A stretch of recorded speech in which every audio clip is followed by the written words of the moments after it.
Nagaan Waaqayyoo isiniif haa ta'u. Hordoftoonni keenya TV Araaraa mana keessan teessanii TV Araaraadhaan hordofaa kan jirtanii galgala kanas tamsaasa kallattii keenya dhugaa baatii irratti kan dhugaa baatii kadhata guyyaa 21 irratti kan mari'annu waliin jalqabna. Kanaaf galgala kana dhugaa baatii guyyaa 21 keessatti namoonni kallattii garaa garaatiin bilbilaan kan nu ergan akkasuma immoo ergaa gabaabaadhaan illee kan nu ergan irratti waliin mari'anna. Kanaaf iyyuu hordoftoonni keenya mana keessan teessanii TV Araaraadhaan nu hordoftan akka hamma dhumaatti nu hordoftan jaalala Waaqayyoon isin gaafachaa sagantaa keenya kallattiidhaan ututti hin seeniin dura soortuu rattaan gidduu keenya jiru waan ta'eef isaan kadhannaadhaan nuuf jalqabu ergasii booddee dhugaa baatii keenya irratti mari'achuu itti fufnaa jechuudha. Kallattii mangara isaaniittan isin dabarsaa. Waaqayyo isin haa eebbisu.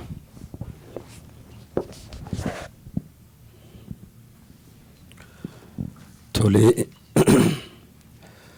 hordoftoonni TV Araaraa mara nagaan Waaqayyoo Waaqa jiraataa hunduma keessaniif haa ta'u jedha. Dubbii Waaqayyoo oddoo tokko ergan dubbisee booddee sagantaa keenya galgala kanaa in jalqabna. Seera ba'uu boqonnaa 15 lakkoofsa 11 irraa dubbii Waaqayyoo akkas jedha. Waaqayyolii keessaa kan akka kee eenyu? Yaa Waaqayyo kan akka kee surraa qulqullummaa qabu eenyu? Kan akka kee hojii guddaa fi sodaachisaa hojjetu wanta dinqisiisaas godhu eenyu? Ati harka kee mirgaa yommuu diriirsitu biyyoon diina in nyaatee jedha. Ati harka kee mirgaa yommuu diriirsitu biyyoon diina in nyaateedha. Kan akka kee surraa qulqullummaa qabu in jiru jedhee wanta dinqisiisaa godhus eenyu jedha.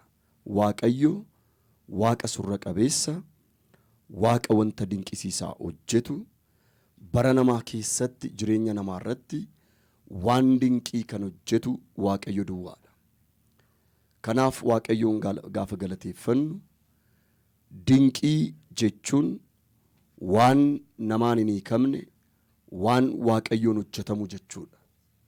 Dinqiin akka Yohaannis boqonnaa 2 irra jiru sanadha. Dinqiin bishaan gaafa daadhii wayiniitti geeddaramudha. Aangoon uumamaan ol ta'e gaafa ta'u dinqii jedhama. Kanaaf gaafa dubbatu dubbii Waaqayyoodha. Kan akka kee surra qabeessi eenyu? Kan akka kee aangoo qabeessi eenyu? Kan akka kee wanta dinqii hojjetu eenyu? Ati irree kee mirgaa gaafati diriirsitu biyyoon diina nyaateedha. Kanaaf dhuga baatii kana keessa haasaa saamuu kana keessa irreen Waaqayyoo galgala kana nama baay'eef akka diriiru nan amana. Dhuga baatiin tokko dhuga baatii biraas akka inni dhalu nan amana. Kanaaf Waaqayyoon hin kadhannaa, hin galateeffannaa Waaqayyoon. Yaa Waaqayyo gooftaa keenyaa, abbaa keenyaa, mootii keenyaa, si galateeffannaa. Waaqaaf lafa irratti galanni siif haa ta'u. Qulqulluu abbaa keenyaa, qulqulluu mootii keenyaa, kan nu gargaarisii, kan nu wajjin dhaabbatisii, kan harka nu qabisii, kallattii hundumaan nu gargaarteetta, nu dhaabdeetta. Yaa Waaqayyo si galateeffanna. Iyya keenya waan dhageesseef, gurri kee gara keenya waan ta'eef, yeroo hundumaa ijji kee gara garboota kee waan ilaaluuf, Waaqaaf lafa irratti galanniif ulfinni siif haa ta'u.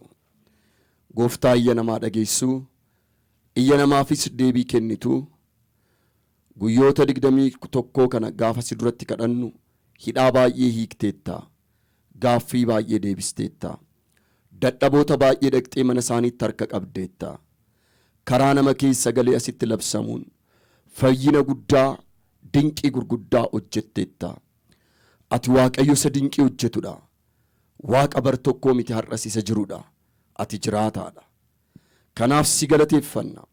Waaqaaf lafa irratti galanni siif haa ta'u. Yesuus Kiristoos ulfaadhu. Wanti asitti dubbatamu, wanti asitti hojjetamu, wanti nuyi asitti dhugaa baatii irratti dubbannu kamiyyuu ulfinni isaa kan keeti, bu'aan isaa kan saba keeti. waaqaaf lafarratti galanni siif haa ta'u. Amma immoo sin kadhadha yaa Waaqa, araarri kee maqaa gooftaa Yesuusiin nurratti haa dhufu. Araarri Waaqayyoo baay'ee waan ta'eef gaarummaa isaarraan kan ka'e badiisa keessaa baraaramneedha. Kan nama hiike araara keeti, kan nama dhaabe araara keeti. Hammi dandeettii keenyaaf jireenyi keenyaa araara keeti. Yaa Waaqayyo, situ araara saba keetti agarsiise, situ araara nutti argisiise, situ araara yaa Waaqayyo nu gidduutti mul'ise. Maqaa gooftaa keenya Yesuus Kiristoosiin ammas galgala kana ija araaraan faara tolaadhaan nu ilaali.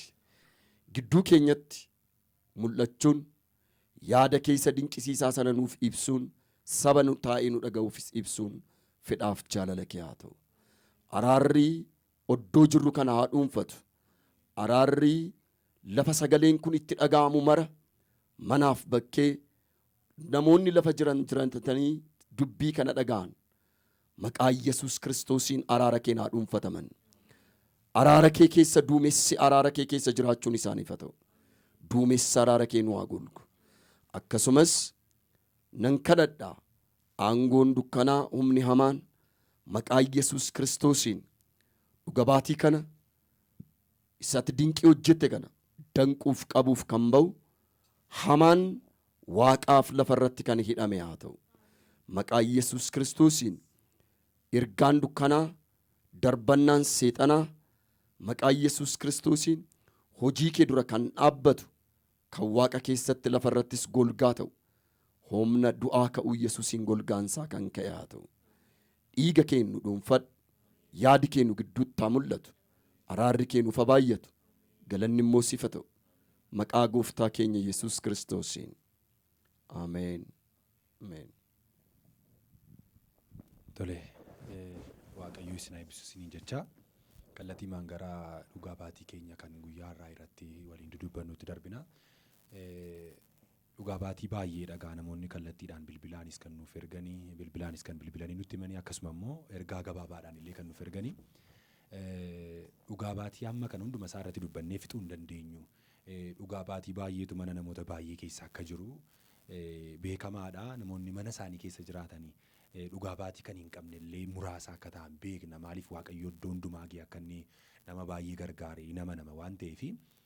Haa ta'u malee dhugaa baatii sana hundumaa keessaa dheengadda waa muraasa fudhannee irratti dubbannee har'as kan dheengadda irratti hin dubbatin darbinee dhugaa baatii gurguddaadha jedhamu. Dhugaa baatii egaa hundumti isaayyuu gurguddaadha. Garuu isa keessaa sammuu namaa gararraa kan ta'u jennee yaannu dhugaa baatii muraasa fudhannee irra galgala kana isaa irratti dubbanna.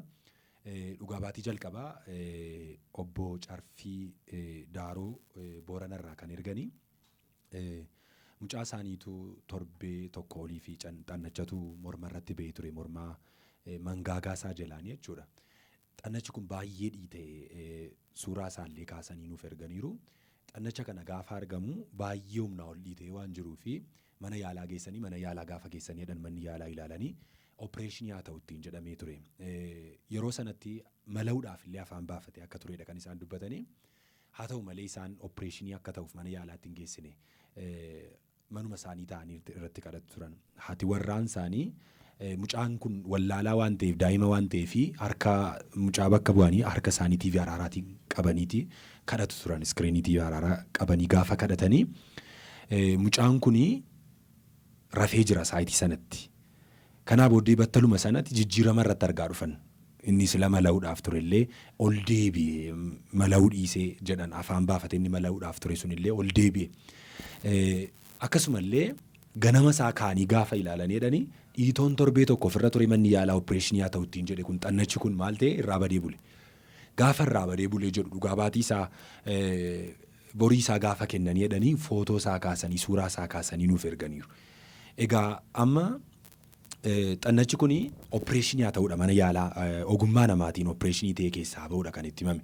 Amma xannachi kun gaafa keessatti dhiitee jedhu yooma malee illee keessatti rakkatee dhibee biraa akka hin uumneef fakkeenyaaf amma yeroo baay'ee xannachi kun TB illee ta'a akkasumallee gara kaansariitti illee jijjiiramuu danda'a. Mucaan kun bor rakkina biraatiif akka hin saaxilamneef jecha maal godhanii manni yaalaa opereeshinii akka ta'uuf beellama qabaniif jechuudha. Garuu harki Waaqayyoo inni dheeraan inni harki isaa gabaabbatee nama fayyisuu hin dadhabne sun mana isaaniitti dhaqee isaan qaqqabeetiti mana isaanii keessatti isaan gargaare mana isaanii keessatti isaan fayyise mana isaanii keessatti immoo gaafa isaan fayyisu fayyina adeemsaa miti kan inni godheef mucaa kanaaf amma mana yaalaatti opereeshinii ta'ee mana yaalaatti gaafa opereeshinii ta'u adeemsaan kan inni fayyu deebi'ee illee rikever ta'uudhaaf iddoo isaatti deebi'uudhaaf illee adeemsa keessadha kan inni fayyu kan mucaa kanaa garuu battaladha. Battaluma jijjiirama argisiisutti kee halkan tokkotti immoo guutumaa guututti irraa badee bulee akka mucaan kun itti fayyillee suuraa isaallee kaasanii nu erganiiru jechuudha. Kanaaf harki Waaqayyoo gaafa nama qaqqabu harki Waaqayyoo gaafa nama bira ga'u battalatti illee nama qaqqabee waan namni yeroo dheeraa keessatti adeemsa keessa fayya jedhee yaadu battalatti illee namarraa fuudhuu danda'a waan ta'eef kunillee milikkita tokkodha kunillee dinqii tokkodha. Kanaaf Waaqayyoo waan hojjetu hundumaa keessatti waan raawwatu hundumaa keessatti battala raawwachuu akka danda'uu fi waan hojjetu hundumaaf immoo amanamaa akka ta'e nutti argisiisaa jechuudha. Kanaaf ani isa kanarratti yaada kanan qaba. Waa'ee isa kanaatiif yaada qabdan irratti erga dubbannee booddee gara dhugaa baatii sattaa nutti darbuu dandeenya jechuudha.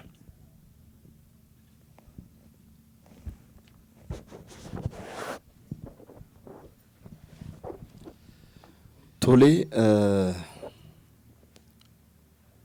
akkuma yeroo darbe dubbachaan ture harki Waaqayyoo sagalee isaati. Harki inni ittiin nama bira ga'u, harki inni ittiin nama fayyisu, harki isaa biyya lafaatti sagalee isaati. Sagaleen immoo calliseen dhufu gara namaa. Sagaleen immoo karaa dhufu qaba. Kanaaf ajajaan dhibbaa sun sagalee kee ergi jedhe gooftaadhaan. Kanaaf wanta ani jechuu barbaadu sagaleen Waaqayyoo kun humna dinqii hojjetu of keessaa qaba. Seera uumamaa boqonnaa tokkorra dhaqnee innaa ilaallu Waaqayyoo waaqaaf lafa uumeedha. Waaqayyo waaqaaf lafa kana uumuudhaafi maateriyaaliin inni itti fayyadame yookaan meeshaan inni itti fayyadame tokko iyyuu hin jiru. Waan ijaare kana mara gaafa ijaaru sagalee isaatiin kan inni ijaare. Kanaaf samiin haa ta'u jedhee lafti kun haa ta'u jedhee jedha macaafti gaafa dubbatu. Wanti amma nuyi arginu kun hundumtuu jecha afaan isaa keessaa ba'een hojjetame, ijaarame. Waaqayyo ifaaf dukkana erga uumamanii booddee gargaraa ba'u kan jedhe sagalee isaatiin. Kana keessatti maal argina? Humna sagaleeti kan nuyi arginu. Humni sagalee Waaqayyo boorana keessa andaarri lafaa ituu san dhaabiin dhaqee daa'ima dhiita'ee morma jalatti ba'e kana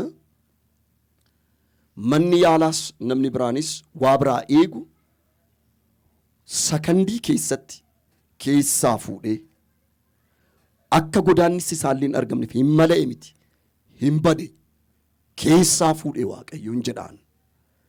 Kun immoo hojii Waaqayyooti. Caafata qulqulluu kana keessatti gaafa dhaqnee ilaallu namichi waggaa 38 qarqara galaanaa ciise suni piroosesiin keessa darbe tokko iyyuu hin jiru. Ka'i siree kee baadhu deemi duwwaadha kan inni jedhe gooftaan. Akkuma kana Waaqayyo warra isaan dibee kaasuuf haboo akkasii arraba isaaniirra waan kaa'eef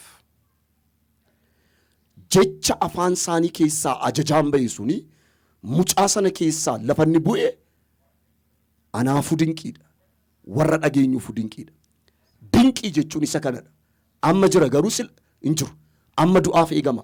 Amma badisaaf eegama garuu daqiiqaa yartuu keessatti harki Waaqayyo keessaa fuudhee gate. Kun ilaalcha namaan yookiin saayinsii namaan sammuu namaan bira ga'amuu hin danda'u. Kun hundaa danda'u Waaqayyo. Waaqayyo hundumaa gararraa ta'uu isaatu nutti argisiisa. Kanaaf ani waa'ee daa'ima sanaa kan gaafan dubbadhu keessaa fuudhee gate ilmi Waaqayyo. Keessaa darbate maaliin ajaja karaa nama isaa ba'een dubbii isaatiin. Kanaaf inni kun dinqiidhaan jedha. Harki Waaqayyoo haalli lafti kiiloomeetiriin ituu san daangessin akkasitti dhaqee fayyisuu danda'eera dhuga baatii akkasii baay'ee yoo qabaanne iyyuu kan daa'ima kanaa immoo dinqiidha hin jedhaani karaa koo. Egaa Waaqayyoo maqaansaa bara baraan ulfaatu waa'ee daa'ima kanaa irratti ibsa bal'aadha kan isin laattanii. Waaqayyo guddaa isin eebbisu dhugaa dubbachuudhaaf baay'ee waan nama dinquuf waan nama ajaa'ibudha. Egaan yeroo sanatti dho'uudhaaf muchoo illee baafatee ture, opereeshiniidhaan ba'uudhaan manni yaalaa kan jedhee ture jettee harmeensaa kan isheen dubbataa turte. Garuu yerooma sanaa ol galaa adeemee sanaan booda keessaa dhabameedha kan jedhame. Keessumaa dhabameedha kan jedhame malee hin malaane. Harki Waaqayyoo garuu sagalee addanaa ba'uun yerooma sanatti kallattiin inni baase utuu hin beekamin isaaf karaan hunduu karaa waan ta'eef akka barbaadetti keessaa baasee godaannisa malee daa'imni kun fayyitee maatiin ishee galateeffannaadhaa fi gara kanatti nuuf bilbilanii jechuudha.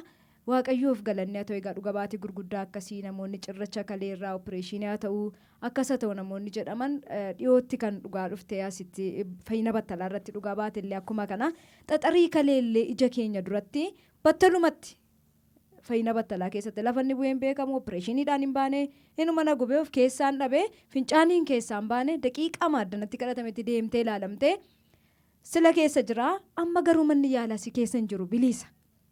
Yeroo itti jedhamellee waldaa kiristaanaa Araaraa Waaqayyoo addunyaa keessatti egaa fayyinni akkasii baay'eedha jechuudha. Iitoo nama mul'atu battalatti yeroo inni irraa badu namoota hedduu kan waggaa dheeraa lafa kanatti fayyina battalaa irratti karaa nama Waaqayyoo raajii Masarat Taayyee ilmi Waaqayyoo namoota hedduu irraa hidhaa isaanii hiikaa oola. Isa kanaaf Waaqayyoon guddaa galateeffannaa. Waa'ee daa'ima kanallee harki Waaqayyoo sagaleen addanaa dubbatamu Booranatti dhaqee ishee qaqqabee daqiiqaatti sekendiitti ishee keessaa waan dhabamsiisee fi Waaqayyoo maqaan isaa eebbifamu. Gara dhuga baatii isa ittaanutti darbaa. Adda Lalisee Xibabuu magaalaa Finfinnee irraati kan isaan nu bilbilanii. Daa'imni isaanii waggaa 4 gaafa bobbaa baatu qaama bobbaa isheetu bobbaa waliin gadi ba'aa ture.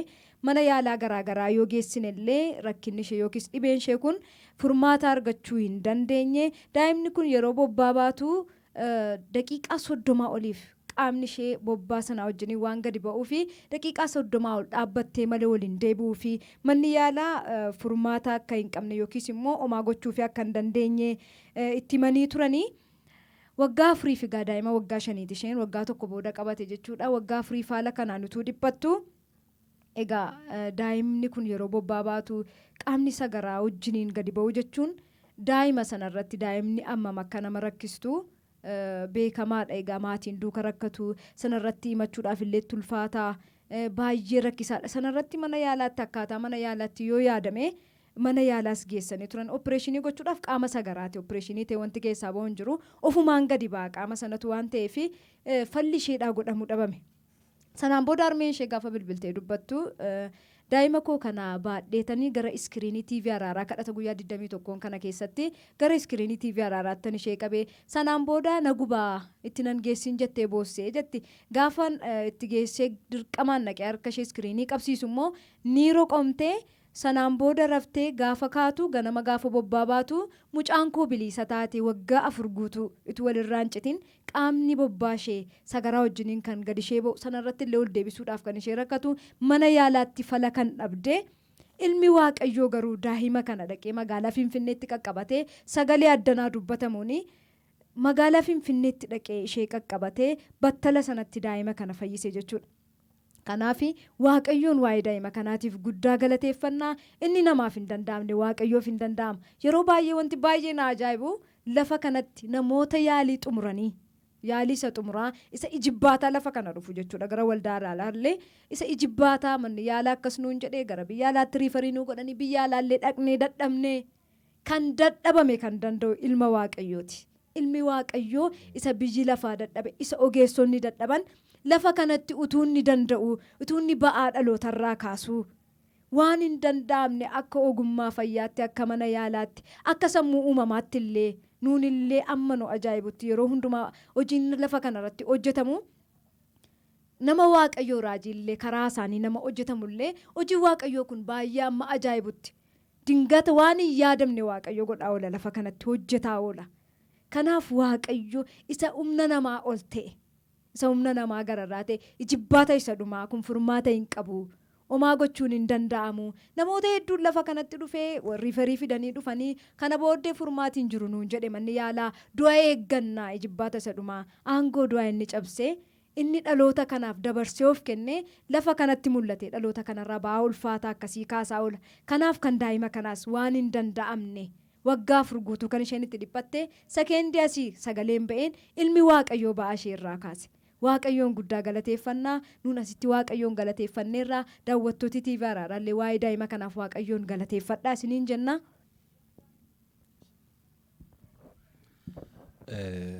Tole waa'ee mucaa kanaa yaani gaafan dubbadhu egaa rakkina daa'imaa hundumti keenya iyyuu daa'ima taanee guddannee namni mana isaa keessatti daa'iman argine daa'ima hin qabnes hin jiru.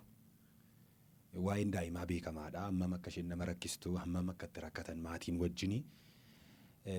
Sanarrattuu keezii mucaa kanaa baay'ee ulfaataadha. Maaliif gaafa bobbaa dhaqxee baatu qaamni bobbaa sun duukaa gadi ba'aa. Duukaa kan gadi ba'u irratti immoo walakkaa saayitii oliif mana bobbaa keessa kan isaan turan, mana fincaanii keessa kan isaan turan. Hammam fakkeenyaaf mucaan guyyaa tokkotti si'a lama mana yaalaa mana fincaanii dhaqxeennaan maatiin si'a lama duukaa dhaqu yoo xiqqate guyyaatti saayitii tokko mana fincaanii keessatti dabarsu jechuudha mucaa kana eeguuf jecha. Hammam rakkina hammamii akka ta'e sanummoo waggaan arfan kun yoo xiqqate guyyoota meeqa qaba. Guyyoota kana hundumaa duukaa rakkatu. Kana keessatti illee rakkinni ishee baay'ee ulfaataa waan ta'eef akka bilbilaan dubbatanitti ji'atti yoo xiqqate si'a lamaaf isaa oliiti mana yaalaatti geessu. Ji'atti yoo xiqqate midhaan hin nyaattu. Egaa namni qaamni bobbaa isaatii rakkatu midhaan nyaachuu nama akka ulfaatu beekamaadha. Fakkeenyaaf ammoo dhibee kintaarotii qabanii nyaata hin nyaatan. Maaliif hammam mana fincaanii gaafa dhaqan akka rakkatan waan beekaniif. Hammam akka mana fincaanii gaafa dhaqan akka rakkatan waan beekaniif nyaata seeraan hin nyaatan. Mucaan kunis kanumadha.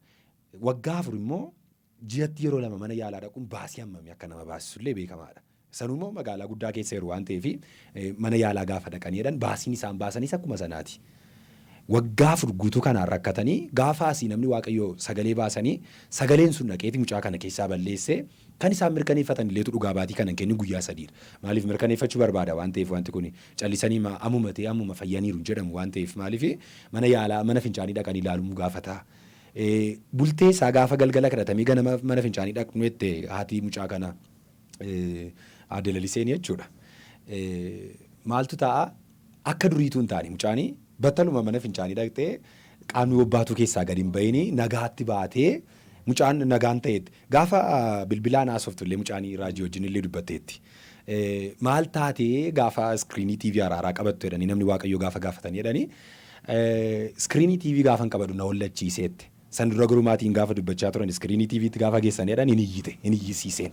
Argitanii mucaadhaan waa'ee hafuuraan beektu mucaan. Daa'imadha waan ta'eef namni daa'ima mana isaa keessaa qabu beeka. Waa'ee hafuuraan beektu mucaan. Garuu dinqiin waaqayyoo eenyutti iyyuu numa bu'a. Mucaattis hin bu'aa, nama guddaattis hin bu'aa, nama xiqqaattis eenyutti namni itti hin buune hin jiru. Namni itti hin buune waan hin jirreef daa'ima waa'ee hafuuraan beekne daa'ima waa'ee waaqayyoo hin beeknetti dhaqee itti bu'ee mana keessaa fayyisee irraa hiisiisee irraa baase. Nuun addanatti kan beeknu namni waaqayyoos kan dubbatan dhukkubni hundumtuu hafuuradha. Mana yaalaa jilaa hadhokatus itti isaa mul'atu dhukkubni hundumtuu hafuuradha dhoksaansaa. Iccitiinsaa gaafa iddoo isaatii badee jedhu maal ta'a dhibeen sun battala bada. Kan mucaa kanaas akkas daa'ima kana hafuuratu qabee ture hafuurri sun gaafa gadhiiseedhu battala iddootti deebi'e. Daawwattoonni keenya gamanumaan wanti isaan beekuu qabanii dhibeen kamiyyuu hafuuradha. Gaafa waaqayyootti dhiyaachaa deemneenu gaafa waaqayyoo mana keenya seeneenu hiiku dhibeen hin fayyamne dhibeen hin hiikamne hin jiru. Kanaaf kan mucaa kanaallee kana hubanna. Paaster. Dhugaa baatiin ittaanu kan aadde boontuu safuu kan jedhaman Adaamaarraa kan kennan kan isaanii dhugaa baatii baay'ee guddaadha. Dhugaa baatii baay'ee ajaa'ibsiisaadha. Harmee isaaniitu waggaa 18 dhukkubsatu. Waggaa 18 paralaayizidii ta'anii taa'u. Waggaa 18 dura dhiibbaa dhiigaa qabu turan. Waggaa 18 dura dhiibbaa dhiigaa qabu turan. Egaa waa'ee dhiibbaa dhiigaa dheengadda baay'ee isaarraa dubbanneerraa kan aadde Ayinaalemmaa wajjin wal qabsiisnee jechuudha. Dhiibbaan dhiigaa maal akka nama godhu gara istirookiitti illee deemuu akka danda'u qaama namaa guutummaa paralaayizd nama gochuu akka danda'u illee dubbannee turre. Sababa dhiibbaa dhiigaa kanaafiti harmeen aadde boontuu kuni maal ta'an waggaa 18 dura paralaayizidii ta'an. Waggaa 18 kana namatu isaan gargaara. mana fincaaniitti namatu isaan geessaa, uffata namatu isaan irraa miicaa, uffata namatu isaanitti uffisaa, manaa yoo gadi ba'uu barbaadan jedhan namatu qabee gadi isaan baasaa, manatti ol galuu barbaadan jedhan namatu qabee ol isaan galcha. Waggaa 18 guutuu jechuudha. Yaadaagaa amma rakkina guddaadha. Amma namni akkasii dhukkuba isaa caalaa maaltu isa rakkisa yoo jettan jettan xiinsammuu isaatu, saayikooloojii isaatu miidhamaadha. Maaliifi namatu isa gargaaraa ofii isaatiin of hin danda'u yeroo hundumaa maal yaada yoo jettan nama fayyaa yaada. Waa'ee nama fayyaa yaada namni akkasii. Hundumti keenya iyyuu haa xiqqaatu guyyaa tokko guyyaa lamaaf dhukkubsannee hin argina. Gaafa dhukkubsannu hammam saayikoon keenya akka miidhamu caalaatti isa dhukkuba sana caalaa kan nama miidhu saayikoo namaati. Kanaaf isaan waggaa 18 kanaaf maatiitu isaan gargaaraa. Rakkina kana keessatu jiraniitu guyyaa tokko kadhata guyyaa 21 kana keessatti egaa namni akkasii engadda waa muraasa dubbadheen ture. Namni waggaa amma kanaaf dhukkubsatu dhukkuba isaa wajjin wal baree dhukkubni suni maalitti ta'a? Dhagna isaatti ta'a, qaama isaatti ta'a. Namni akkasii akka waan qaamni isaa bara baraan hin hojjennetti lakkaa.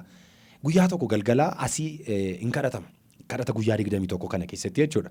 Kadhata guyyaa 21 kana keessattuu kadhatamu maatiin guutummaan mana sana keessa kan jiran hundumtu mataa gadi qabataniiti jilbee ija isaanii walirra buufatanii kadhatu turan. Mataa gadi qabataniitu kadhatanii asii namni Waaqayyo maal jedhu sireerra jirtan irraa kaa yeroo ammaa gaafa jedhanii adde boontuuni mana isaanii keessaa maal ta'anii jiru ija isaanii walirra buufataniiru haati isaanii immoo maal ta'aniiru kaanii sireerraa olii gad deemu hin argine adde boontuun. Nam fayyee midhanii gaafa isaaniitti dubbatanii jedhanii dinqiidha kun dhugaa ta'uu isaa namanne isaan. Dhugaa ta'uu isaa waan hin amanneef jecha adde boontuu maanne harmeen adde boontuu kuni mana keessa waliif gad deemanii fayyuu isaanii mirkaneessaniitti argisiisanii. Sana duwwaa immoo miti. Egaa dhiibbaa dhiigaati. Waggaa 18 guutuu hordoffiidhaan jiraachaa turan. Deddeebi'anii hordofamaa turan. Waggaa 18 guutuu deddeebi'anii hordofamaa waan turanii fi ganama isaa kaanii mana yaalaa deemu. Mana yaalaa gaafa deemanii jedhanii isaan kun haadha kee miti ittiin jedhan manni yaalaa. Amma nama ajaa'iba. Maaliifi kaleessa kan isaan beekan nama baatamee dhaqu. Kaleessa kan isaan beekan nama namaan gargaaramu. Kaleessa kan isaan beekan namni uffatatti jijjiirudha. Borii isaa gaafa dhaqanii jedhan garuu battala jijjiirame. Mee yaadaa amma waggaa 40 gararraa nama balbala miidhagaa dura taa'ee kadhachaa ture. Waggaa 40 gararraa balbala miidhagaa dura taa'ee kadhachaa ture. Phexros fa'aa waan sii goonu waan sii laannu hin qabnu. Maqaa Yesuus Kiristoos namicha Naazireetiin garuu siinan jedhaa kan yadeemi ittiin jedhe Phexros. Namichi sun maal ta'e battaluma miilli isaa gulubiin isaanii laafee ture sun hin jajjabaate jedha. Gaafa jajjabaatee jedhu namichi kun maal ta'e kan yadeemi. Namni hundumtuu irraa jeffate isa moo isa miti jedhee wal gaggaafachuutti ka'e. Namichi maal jedhe anumadha isa waggaa 40 balbala miidhagaa dura taa'ee kadhachaa ture. Akkuma kana adde boontuunis haadha kooti. Waggaa 18 kanan gargaaraa ture. Waggaa 18 kan uffata irraa miicaa turre. Waggaa 18 kan baannee deemsisaa turre. Mana fincaaniitti kan geessaa turre jechuun isaanii waan hafe miti. Achumatti akka carraa ta'e nama amantaan isaa musliima ta'e tokkotu jira ture. In argite namni amantaan isaa musliima ta'e kun gaafa argee jedhu maal jedhu akkamittiin fayyite haati kee jennaan TV araaraatu ilaallee kadhannuuti. TV araaraa wajjinutu kadhannu fayyite haati koo. Kan akkas nama fayyisu jira erga ta'e maaliif nutti himtanii jedhanii gaafatuun. Kan akkas nama fayyisu jira erga ta'eeti maaliif nutti himtanii. Argitanii hojiin Waaqayyoo dinqii waan ta'eef sammuu namaa gararraa waan ta'eef dhaqeetiti nama hundumaatti iyyuu hin bu'a. Namni itti hin buune hin jiru. Warra biraa miti nutti iyyuu hin bu'a. Nuuf iyyuu haaraadha. Isa nama bakkee isaa dinqiin sun har'a ta'ee har'a argu miti warra yeroo hundumaa argaa ooluuf iyyuu haaraadha. Nuuf iyyuu dinqiidha. Maaliif nama waggaa 18 rakkatee nama waggaa 18 namni gargaaru nama waggaa 18 namni baatu gaafa of danda'aa deemu nuuf iyyuu dinqiidha. Nu warra yeroo hundumaa keessa olee yeroo hundumaa dinqiin biratti taa'u ooluuf iyyuu. Eenyuuf iyyuu nama Waaqayyoo sagaleen Waaqayyoo keessaan darbee keessaan fayyise iyyuu dinqiidha. Kanaaf hojiin Waaqayyoo sammuu namaa gararraadha. Namni beekumsa isaatiin ibsuu hin danda'u. Ogummaa isaatiin ibsuu hin danda'u namni. Waan nama ajaa'ibu dhiibbaa dhiigaarraallee bilisa akka isaan ta'an ibsi manni yaalaa. Sana duwwaallee miti. Mucaan isaanii dhiiraa hin amanu jedhe. Fayyuu isaanii. Hin amanu waan inni jedheefi kana dura gaa maal beeka reenni nama baatamuu nama gargaaramuu beeka. Haati isaa miillaan deemanii magaalaa Adaamaa keessa iddoon jiru miillaan deemanii dhaqan. Nama kaleessaa makiinaadhaan konkolaataadhaan baatamee dhaqutu har'a of danda'ee maal ta'a gaafa humni Waaqayyoo itti bu'u of danda'ee deeme mana isaa dhaqa. Kun dinqiidha. Kun yeroo hundumaa Waaqayyoo dinqiidha jennee akkasitti teenye dubbachuun iyyuu dinqii Waaqayyoo kana akkasitti teenye dubbachuun iyyuu aan akka kootti natti ulfaata. maaliif sammuu namaa gararraadha waan ta'eef yeroo keenya wajjin deemuudhaaf jecha kanumaan jenne ani kanan jedha isin immoo waan itti dabaltaniititi gara dhugaa baatii sattaanutti darbinaa Waaqayyoo dinqiidha. Tole Waaqayyoof galanna ta'u dubartii gooboo sana mana qulqullummaatti deemtee achitti Kiristoos Iyesuus sila obboleessi koo wanti inni jedhetu jira. Bu'aan dhukkubaa yookiin dhukkuba nurratti dhufe sun inni burqaansaa seexanadha. Bu'aan inni namarra jiru sun immoo dhukkubadha. Garuu burqaansaa seexanadha. Maal jedhe gooftaan Yesuus gaafa dubbatu dubartii gooboo sanaanii dubartii kana waggaa 18 seexanatu hidhe. Kan hidhe seexanadha jedhe. Har'a immoo hiikamuun isheef ta'a jedhe. Amma macaafti qulqulluun kun seenaa mini hin hojjeta har'ayyuu dubbiin Waaqayyoo jiraataadha. Waggaa 18 isa jedhu duwwaatu hin ta'ini namoonni waggaa 30 waggaa 20 miillaan lafa ejjetanii hin beekne waa baay'een dhufee lafa kanatti ta'eera. Garuu kan jaartii kanaadha baay'ee kan na dhibonaanii nama dhaqee abdii kutee sireetti galee maatiinis hundumtuu dadhabee waan godhu godhee dadhabee dhiisee manatti galu akkaataa numti hojii Waaqayyooyyuu namaan dhufu jechuun lafa namni dhiisee biraa galetti inni immoo tokko jedhee jalqaba. Lafa namni ani hin danda'u bakka akkas jedhu yeroo baay'ee namoonni ijibbaata isa dhumaa as finnaa nuun jedhu gaafa fidan. Mana yaalaa meeqarra deemeera maallaqa koos fixeera isa dhumaan as fideedhu. Garuu immoo inni nama hin dadhabne inni nama hin dhiisne Waaqayyo tokko jedhee jireenya jalqabsiisa. Haadha kanas tokko jedhee jalqabsiise Waaqayyo jireenya. Oh haleluuyaa. Tokko jedhee jalqabsiise. Waa'een hojii lafa kanatti hojjetamu karaa nama Waaqayyoo abbaa furaa keenya nama Waaqayyoo raajii hojiin hojjetamu kuni baay'ee isaa argitaniitu yoo ta'e isa gooftaa Yesuus Kiristoos hojjechaa ture dabalatee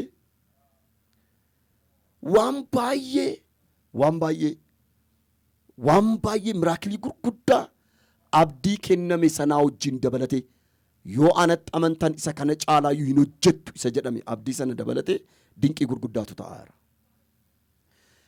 Inni kun harka Waaqayyooti. Amma namoonni ta'anii nu dhaggeeffatanii amma dhuguma kun ta'aayii jedhu. Akkamitti ta'a jedhu. Maaliif sammuu namaan yaada namaan waan ilaalaniif. Eeyyee dhuguma ta'a. Harki Waaqayyoo dhaqee lafa wanti hundumtuu abdiin kutatamee ciisamee biraa deebi'ametti ituu isaan asii junuunfatanii kadhatanii achii kaasee mana keessa utaalchisa. Oh haleluuyaa. Anaan na dhibanaan ituun iddoo sana jiraadhee jedha. Maalan jedha. Ituun maatii sana keessa jiraadhee ituun ijoolleen sana maatii sana ta'e maaltu natti dhaga'aman jedha. Garuu asumattiyyuu hin danda'amu jedhanii gaafa namoonni tokko fidan maatiin tokko amma eengadda nama takkaa yoo dhugaatii dhuge malee dubbachuu hin dandeenye arrabni isaa waan tokko haasa'uu hin dandeenye gaafa namni Waaqayyoo kadhataniif seexanni iyyee gaafa inni keessaa bahu kan isa xaxe kan arraba isaa qabee kun xaxe kun gaafa inni iyyee keessaa bahu ameen jedha inni hiikame haati manaa callistee dhaabatti maal taate maaliif ililliin jettu jennaan amanuun dadhabeetti argaa jirti akkan dubbanne beetti fiddee dhufteetti as jirti garuu immoo amanuun dadhabee maatiin sun sa'aatii sanatti maal dubbate laata hin jedhaan maaltu itti dhaga'ama naannaanoo ollaanoo maalidha kan isaaniif galu jechuudha. Waaqayyo akka jiru wanta abdiin itti kutamee biraa deebi'ame tokko jedhee akka inni hojjetu. Ani tun wangeela lallabu ituun dubbii Waaqayyoo dubbadhu yeroo hundumaa manni kun haaraadha naaf. Hojii Waaqayyoo hojjetu naaf haaraadha. Kanaaf Waaqayyo wanta dinqii akkasii kan hojjetudha. Waggaa 18 ishee seexanni hidhee sana hiike jennee lallaba miti. Sagaleen isaa humna hojjetus of keessaa qaba. Humnaanis lafa kana jira. Kanaaf ani hiikamsa isaa lafa kanatti argeera. Waa'ee isaaniif har'ayyuu dabaleen nan galateeffadhaan Waaqayyoof galanna ta'u.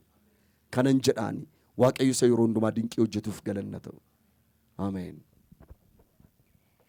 Egaa ilma Waaqayyoo Yesuusiif ammas daddabalee galanni haa ta'u. Baay'ee nama ajaa'ibaa kan harmee keenya kana baay'ee nama ajaa'ibaa. Egaa dhiibbaan dhiigaa rakkina inni qabu obboloonni keenya Paaster Rattaanis akkuma kana dubbataati kan oolanii dheengaddas kaasuudhaaf yaallee turre. Egaa dhiibbaan dhiigaa kun harmee kana manatti galchee sanarratti sababii dhiibbaa dhiigaa kanaaf sababii kufaniif paaralaayizidii ta'anii baay'ee kan na ajaa'ibu garuu baay'ee isaan dubbataniiru. Harmeedha dubartiidha isaan. Waggaa 18 jechuun ammam akka inni ulfaatu ammam akka inni nama rakkisu. Harka namaa eeggachuun namaan gargaaramuun akkam akka inni nama rakkisu dhokataa miti. Garuu ilmi Waaqayyoo Yesuus inni fayyisuunsaa inni harkisaa homtuu daangessuu hin dandeenye mana isaaniitti dhaqee isaan fayyise. Maqaan isaa bara baraan ulfaatu. Maqaan isaa eebbifamu. Egaa ilmi Waaqayyoo lafa kanatti gochaa dinqisiisaa hojjeta. Waan nama ajaa'ibu mana isaaniis kan jiru egaa TV'n mana nama hundumaa keessa jira. Akkamittiin taa'aa jedhamuu danda'a. Ilmi Waaqayyoo sagalichi durumaa ture. Sagalichi Waaqayyoo abbaa bira ni ture. Sagalichumti immoo Waaqayyoon inni ture. Mana isaanii dhaqee mana isaaniitti isaan qaqqabate sagalee addanaa dubbatamuun jechi Waaqayyoo tokkittiin hidhaa waggaa 18 daqiiqaa sekeendiitti irraa lafaanne. Isaaniin immoo nu taalchiseen. Kanaaf Waaqayyoof maqaa isaaf galanni haa ta'u. Egaa erga nama kana jedhee gara dhuga baatii sattaanuuttan darbaa. Obbo Daani'el Tafarraa godina Bunnoo Beddallee magaalaa Cooraarraati kan isaan nu bilbilanii waggaa 5 olii fi ija koo karaa mirgaa irratti na ba'ee achumaan immoo fuula koo na bokokse na rakkisas ture. Sababa kanaan hospitaala Jimmaa illee deemee yaalameen ture garuu furmaata argachuu hin dandeenye. Fuullee ija yookiis aayigilaasiin akkan fayyadamuuf naaf kennan ansiisumattan fayyadaman ture.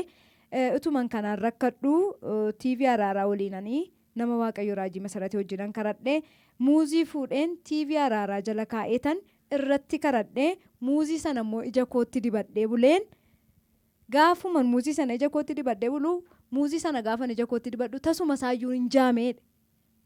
Ganama gaafan ka'u garuu iji koo hin banameedhe. Baay'ee nama dhibaa. Isuma Yesuus Kiristoos biyyoo sana dhoqqeessee ija namicha jaamaa sanaatti dibee dhaqee dhiqadhuu jedhee irraa fuudhee wajjin tokkuma. Egaa muuziidhaan Waaqayyo hojjetaayi. Muuzii sana miti muuzii suma nyaataa turre suma baay'een keessan har'ayyuu itti fayyadamaa jirtanidha. Sagalee Waaqayyo addanaa ba'u garuu waggaa 5 guutuu hiita'ee sanarratti immoo sababii iji isaa sun biratti hiita'ee fi qaroo dhiyoo arguu hin danda'u.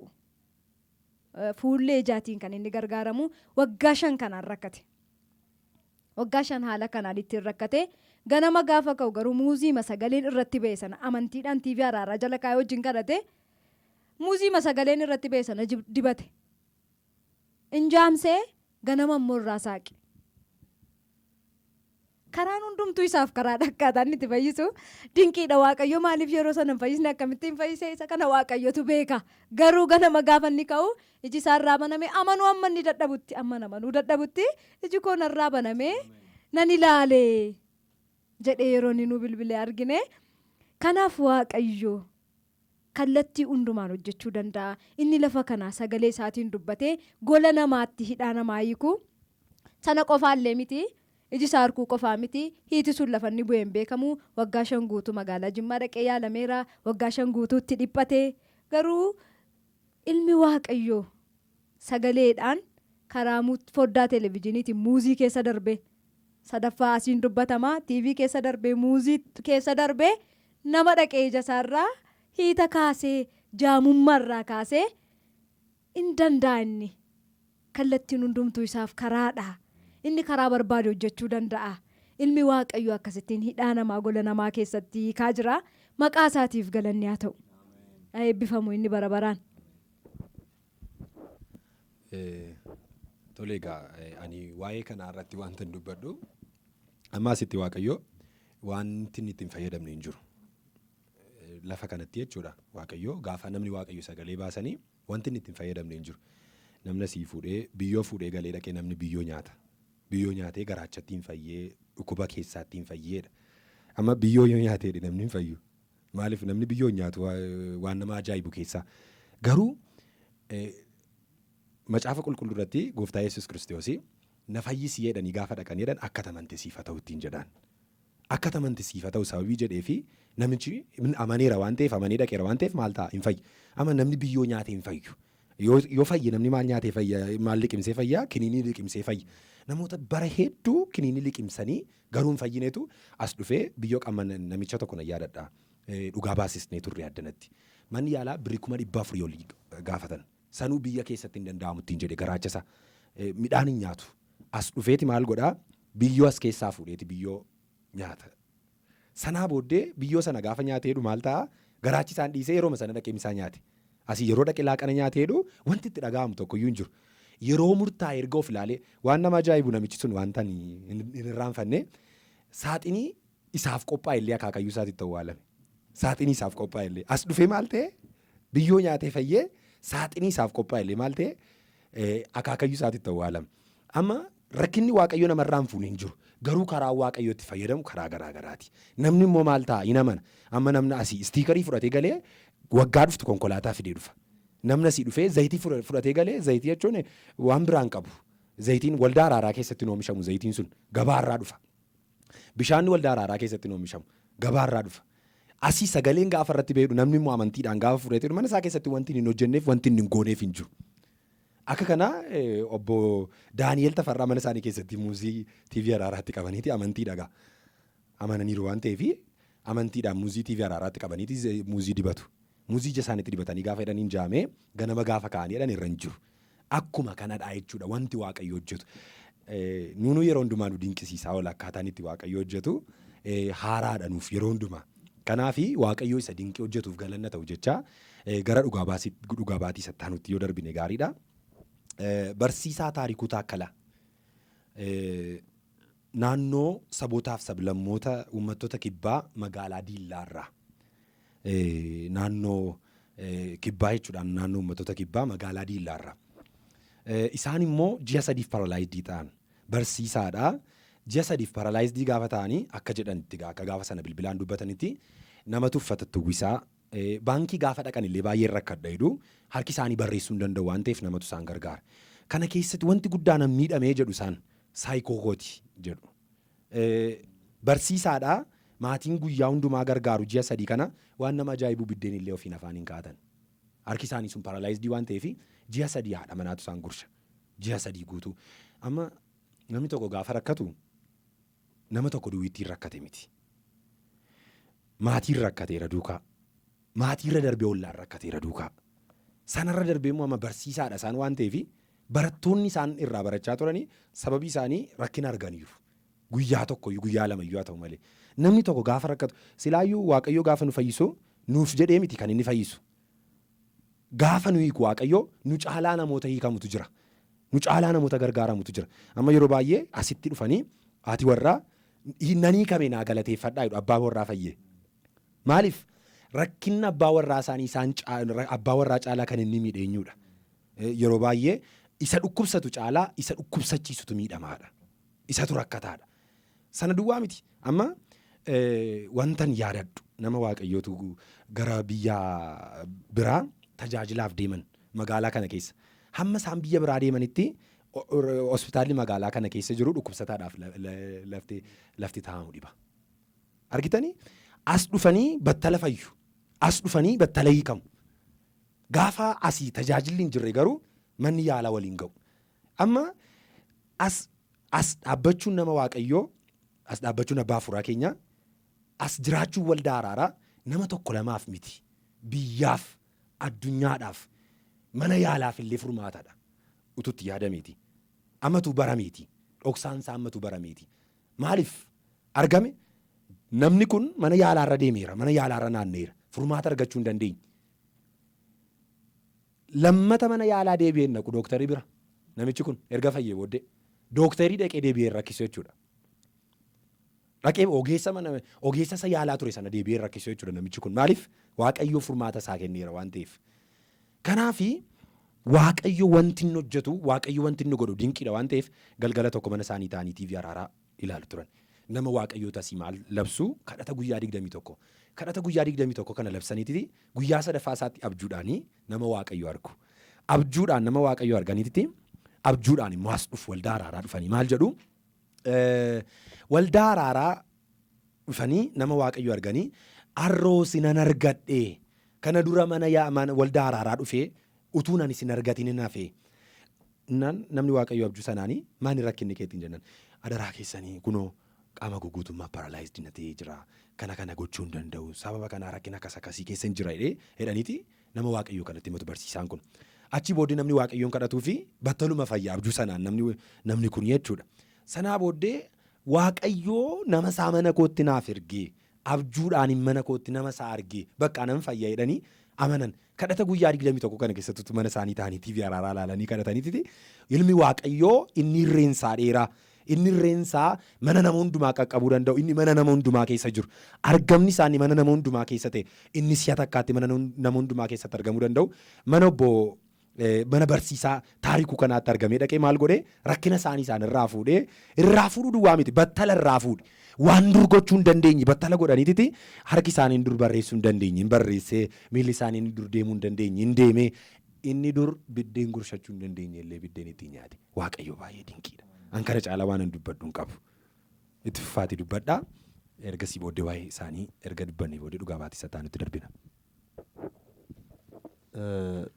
Waa'ee barsiisaa taarikuu ituu hin dubbatiin dura namicha Bunnoo Beddelleerraa muuzii isa jedhuu fi qabatee ija isaatti dibatee akkasumas waan tokko obboleessi koo kaasee ture. Biyyoo fudhataniillee hin fayyu gaafa jedhamu ani kan natti fakkaatu akka namicha samma paaraalaayizidii ta'ee abjuudhaan gooftaan natti dubbate jedhee kuni wanti nuyi dhageenyu kun namootaaf abjuu fakkaachuu danda'a. Abjuutti fakkaata. Akkamitti jedha. Fakkeenyaaf namni mana yaalaa dhaqa. Qorichi hin ajajamaaf. Namichi eessatti akka inni barate hin beeknu. Eessatti akka eebbifame hin beeku. Garuu waan ajajamee fudhatee deema. Amanee liqimsa. Amanee qoricha sana beekee miti. Amanee bakka amanee dhuma liqimsa. Mana yaalaadhaa fiqaanni kee meerree eessaa dhuftee jedhamti gaafa jedhu. Mana yaalaadha gaafa jedhu qoricha kennameef sana na fayyisa jedheeti kan inni amanee liqimsu. Isuma uumamaayyuu jechuudha. Marfee waraannatu sana na fayyisa jedhee jecha eenyu amanee jecha ogeessaa amannee liqimsineerra. Jecha ogeessaa amannee marfee waraanneerra. Jecha ogeessaa amannee kan itti fayyines jira, kan fayyines jira, kan hin fayyines jira. Garuu amanneeti wanti goone sun. Kara biraa dubbii Waaqayyoo kana keessattis biyyoo haa ta'u muuzii namni gaafa fayyadamu biyyoo kana garas Waaqayyo jira jedhee amaneetidha kan inni fudhatu. Muuzii kana garas geessee TV'tti qabeessa jedhu fudhadhaa. Sagaleen irratti ba'eera amma qorichadha isaaf xabbitaadha. Akkasitti amanii fudhate. Ganama gaafa ka'u riizaaltiin isaa ijjisaa banaadha. Ijjisaa banaadha. Waa'een amantii kun warroota amannee fi warroota waa'ee kana nu hubanneef gowwummaadha. Warra kana nu hubanneef. Garuu inni fayyaa jiru isaaf baacoo fakkaatama wanti nuyi haasofnu kun. Nuyi garuu dinqii Waaqayyo hojjete kana jennee miidiyaatti achi baanee haasofnu dhuguma Waaqayyo hojjeteeti. Dhuguma Waaqayyo fayyiseeti. Haasaa jirra miti. Isa fayyeetu nam fayye jedhee dhugaa ba'eeti. Haleluuyaa. Dabalatee namichi ji'a sadiif paaraalaayizidii ta'e manatti gale kuni waan abjuudhaan arge ganama ka'ee qaamaan ofirratti arge. Abjuudhaan namni Waaqayyootu naa kadhatanii argee kadhata guyyaa 21ffaa kanatti guyyaa sadaffaatti immoo ka'ee deeme namichi kun. Nama lubbuudhaan jirudha. Garuu kan natti fakkaatu amma namoonni taa'anii nu dhaga'an kuni ituu Yohaannis boqonnaa 9 dubbifatanii natti tola. Namichi jaamaan karaarra taa'u dhaloota isaatii kaasee jaamaan karaarra taa'u hin fayye. Gaafa inni jaamee karaarra taa'u nam tokkottu gaaffi miti.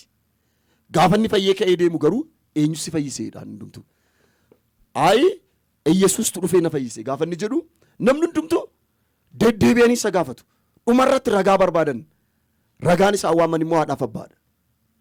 Haatiif abbaanis nuyi jaamaa akka ta'ee dhalate beennaa eenyu akka isa fayyise garuu hin beeknu jedhani sodaatanii jechuudha barasan. Jechuun har'as gaaffiin kun sammuu namoota baay'ee keessatti akka ka'u beekan. Garuu hammi jireenya namaa hammi amantaa qabu inni kamiyyuu hammi inni jiraatu hamma amanedha. Amantaa qaba gaafa jedhu wanta amantaa sanaaf kenname hundumaan eega. Na fayyisa jedhee namana. Nu immoo dubbii Waaqayyoo kun nu fayyisaa miti har'ayyuu jiraata fooniif hafuura walitti fayyisa innee amanna. Galanni Gooftaaf haa ta'u. Kanaaf kun hojii isaa isa dinqisiisaadha. Harka Waaqayyootiin jedha. Galanni Gooftichaaf haa ta'u. Ameen. Eebbifamaa Waaqayyoof ammallee daddabalee galanni haa ta'u. Egaa isaan akka dubbataa turanitti isinis kaastaniittu namaan gargaaramuun baay'ee akka ulfaatu ji'a 3 miti. Ji'a 3 guutuu haadha manaa isaaniitu nyaata afaan ka'a jechuun namaan gargaaramu jechuun baankii dhaqanii birrii baasuu dadhabuu jechuun baay'ee ulfaataadha. Sanuma irratti yoo akka lammiin kaasee ergi namni Waaqayyoo addanaa deemanii guyyoota muraasa gidduutti manni yaalaa baay'ee akka rakkate ogeessonni fayyaa baay'een nutti himaa turan. Isa qofaayyuu miti anaan kan na ajaa'ibu achuma keessatti illee gaafa dadhaban isaanuu maal jedhu gara waldaa alaaraa deemii Finfinneedhaan namoota baay'ee rifarii fudhatee dhufaas. Dooktarootumti mataan isaanii gara waldaa alaaraa deemaa nu humna keenya ol waan ta'eef kan humna qabu ilma Waaqayyoo Yesuus waan ta'eef isa bira dhaqaa jedhanii gara kanatti rifaree ergu jechuudha. Namooti baay'een immoo zayitii araaraa iddoo kanarratti kadhatamu akkuma isin kaasuuf yaaltanii egaa zayitii jechuun akkuma namni Waaqayyoo raajiin dubbatanii suma isin mana keessanii ittiin waxii toshattanii nyaattaniidha zayitiini. Garaagarummaa hin qabu. Garuu zayitii addanaa sagaleen irratti ba'uun namoota baay'eetu fayya. Dubartoonni addanatti dhugaa ba'anii narsiin gaafa waangoo naa gootu dhabdu ciniinsuun gaafa natti hammaatu zayitii maraaraa siriinjiidhaan waraabdee na waraantee hangaruu nan da'e. Namoota baay'eedha jechuudha. Narsoota baay'eetu addanatti namoonni baay'een illee dhufanii dhugaa ba'aniiru. Dhuga baatii hedduu qabna jechuudha. Humna namaa gararraa inni jiru ilma Waaqayyoo Yesuusi. Kanaaf namni gaafa waa dadhabu beeku isaanumtuu gara kanatti ergaa turan jechuudha. Isa kanaaf Waaqayyoon guddaa galateeffannaa Waaqa isaa siin fayyisee guddaa eebbisna maqaa isaatiif galanni haa ta'u. Egaa gara dhuga baatii isaatti aanutti darbaa. Adde Roobduu Yaayyoo godina Arsii Lixaa magaalaa Dodolaa irraati. Akkas jette Adde Roobduun haati isaanii haati koo amantiidhaan musliimaa jedhu. Amantiidhaan musliimaa anarraa kiiloomeetirii 75 kan fagaatanii jiru. Armeen kee hin dhukkubde kan jedhu bilbilaanii kan hin dhaga'e. Dhukkubni isaanii immoo miila isaanii lamman jilbaa gadi. Baay'ee isaanii teessee qabaa namaa malee socho'uu akka hin dandeenye natti manii. Yeroo sana armeen koo yeroo akka kana ta'an armeen koo immoo amantiin isaanii musliima waan ta'eef namni Waaqayyoo raajiin Masarat gaafa kadhatan iskiriinii TV araaraa waliinanii suuraa armee kootii fuudheen iskiriinii TV araaraa tuqsiisee duuka kadhadhe. Sanaan booda halkan waan ta'eef gara sa'aatii 5 waan ta'eef yeroo iskiriinii wajjin kadhadhe halkan sana bilbiluuf hin dandeenye jetti. Ganama kee gaafan bilbilee armee koo gaafadhu waan an ta'een beeku garuu eda galgalaa miilli koo inni ii ta'e hundumtuu narraa sokkee ofii kootiin of danda'een deemaa jira ani bilii sanaan jetteedhan. Ilaagaa yaada isaan musliimaa sanarratti immoo armeen ishee kun isheen footoma fuutee iskiriiniitti qabdee ilmi Waaqayyoo garuu amantiin itti addan qoodiin. Mana isaaniitti dhaqee mana isaanii iyyuu miti kiiloomeetirii 7 lafa kadhatamaa jiru irraayyuu magaalaa Naqamtee irraa amma akka fagaatu yaada. Sanarratti immoo iskiriiniidhaan footomatti qabdee ilmi Waaqayyoo inni karaa hundumtuu karaa isaaf ta'e itti amantii addaan hin qoodin. Karaa obboleettii kana armee ishee dhaqee suuraa keessa darbee isaan fayyise. Ganama ani bilisa waan hin ta'een beekodhan dhuguma isaaniif hin galle maaltu akka isaan fayyise barreessaanii ilmi Waaqayyoo Yesuus garuu suuraa isaaniirraan isaan dhaqee karaa mucaa isaanii isaan qaqqabate. Ani gamanumaa waan hin jechuu barbaadu ilmi Waaqayyoo lafa kanatti gaafa hojii hojjetu kiristaanonni baay'een illee kan isaan beekuu qaban waldaa araaraatiif miti. Yookiis immoo nama Waaqayyoo raajii Masarat Taayyeetiif jedhee miti. ofii isaatiif ulfinni maqaasaa inni sirumaa isaaniif du'e lubbuu bade barbaaduu inni dhufee foon isaanii kanarraa fayyisee lubbuu isaanii immoo ittiin barbaaduuf hojii akkasii hojjetaa jira. Miishinarii akkasiitu jira waldaa araaraa keessa. Gaafa namni miilla isaa irraa cabee fayyuu Yesuus Kiristoos isa nama fayyisu kana bara. Waldaa araaraa keessatti lubbuu baay'eedha kan gooftaa Yesuusiin fudhatan. Guyyaa tokkotti nama 300 nama 400 roobii tokkotti gara waldaa meeqaati kana manaa ol. Ilmi Waaqayyoo isa hojii akkasii lafa kanatti hojjete. Lubbuu baay'ee booji'aa jiruuf hojii foonii duwwaatu hin ta'in hojii lubbuu isa hojjetaa jiru ilma Waaqayyoo Yesuusiin waa'ee armee kanaafillee Yesuusiin guddaa galateeffannaa maqaan isaa bara baraan eebbifamu.